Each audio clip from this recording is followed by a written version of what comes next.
नमस्कार,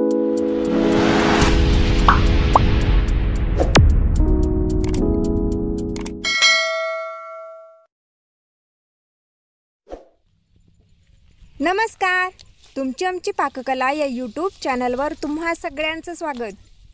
आज आपण बनवतोय पात्रीची भाजी। यासाठी सगळ्यात अगोदर रानातून आपण पात्रीची भाजी काढूया। बघा, अशा प्रकारे पात्रीची भाजी असते। ही भाजी काढताना ना या पानांना कधी खुरपं लावायचं नाही।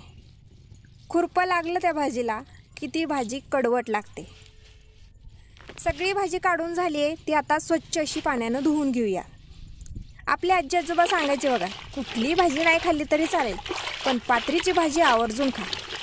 ते काही खोटं नाही। खरंच खूप उपयुक्त आणि गुणकारी अशी शरीरासाठी असणारी पात्री आवर्जून खाल्ली पाहिजे।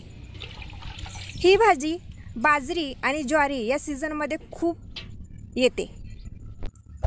भाजी आपली स्वच्छ धुवून झाली, आता त्याची पानं आपण निवडून घेऊया आणि ही भाजी आपल्याला चिरून घ्यायची। ही भाजी खरं तर गरगटी आणि सुक्की दोन्ही पद्धतीने करता येते आणि अगदी तोंडी लावायला सुद्धा खूप छान लागते। भाजी चिरून झाली, पुन्हा एकदा आपल्याला ती स्वच्छ धुवून घ्यायची, म्हणजे माती खर वगैरे काही राहणार नाही। गॅसवरती मी गरम पाणी करायला ठेवलं होतं, त्याच्यामध्ये ही भाजी आपल्याला टाकायची। 5 मिनिटं भिजत ठेवलेली मुगाची डाळ ही सुद्धा आपल्याला याच्यामध्ये टाकून घ्यायची आणि शिजवून घ्यायची। फार गाळ होईपर्यंत ही भाजी आपल्याला शिजवायची नाही, कारण आपण सुक्की करतोय ना। गरमागरम भाकरी, चटणी आणि त्याच्यासोबत पात्रीची भाजी तोंडी लावाय, आहा हा, अजून काय हवं मग? किंवा मसाले भात, गरमागरम मसाले भात आणि सोबत पात्रीची भाजी एकदा तरी तुम्ही नक्की खा, लय भारी। बघा, भाजी आपली आता शिजत आलेली आहे। बस एवढीच भाजी आपल्याला शिजवायची। आता यातलं पाणी आपण काढून घेऊया।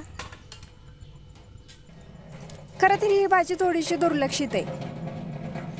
शहराकडच्या बऱ्याच माणसांना ही भाजी माहीत नसते, पण गावाकडे सर्रास लोकांना ही भाजी माहिती आहे आणि अजूनही आवडीने खातात लोक। इथं मी गॅसवरती तवा ठेवलाय गरम व्हायला। आता चवीप्रमाणे बारीक मीठ टाकते याच्यामध्ये। फोडणीसाठी मी इथं 1 लसणाची कुडी आणि 4 ते 5 हिरव्या मिरच्या तिखट चिरून घेतल्यात, त्या टाकूया।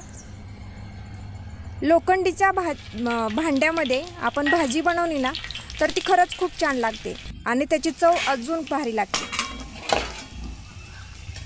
आपल्या लसूण मिरची चांगलं परतून झालं, आता त्याच्यामध्ये भाजी टाकूया आणि ही सुद्धा आपल्याला छान अशी परतून घ्यायची। या भाजीची चव ना अगदी करडीच्या भाजीसारखी लागते। जेव्हा जेव्हा आपल्याला ही भाजी भेटेल तेव्हा आवर्जून बनवा आणि खा।